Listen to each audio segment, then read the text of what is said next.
ஒரு நாள் கடவுள் ஒரு வாட்ஸ்அப் குரூப்பை துவங்கினார். அதுக்கு உலகம் என்று தலைப்பிட்டார். அதில் வானத்தையும் பூமியையும் முதலாவதாக சேர்த்தார்.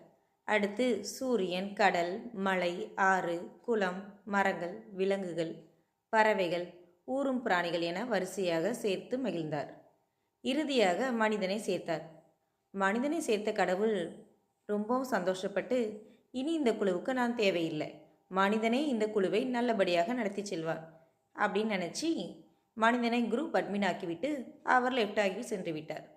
கொஞ்ச நாட்கள் நன்றாக செயல்பட்ட மனிதன் காலப்போக்கில் தன் சுயநலத்திற்காகவும் சுபலாபத்திற்காகவும் மரங்கள், குளம், ஆறு போன்றவற்றை ரிமூவ் பண்ணிவிட்டு அதுக்கு பதிலாக ஷாப்பிங் மால், அப்பார்ட்மெண்ட், ஃபேக்ட்ரி போன்றவற்றை ஆட் பண்ணான்.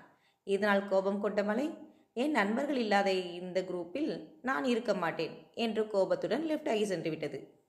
ஆனால் சூரியன் லெஃப்ட் ஆகாமல் குரூப்பில் இருந்தபடியே தன் கோபத்தை மனிதன் மீது இன்றும் காட்டிக்கொண்டிருக்கிறது.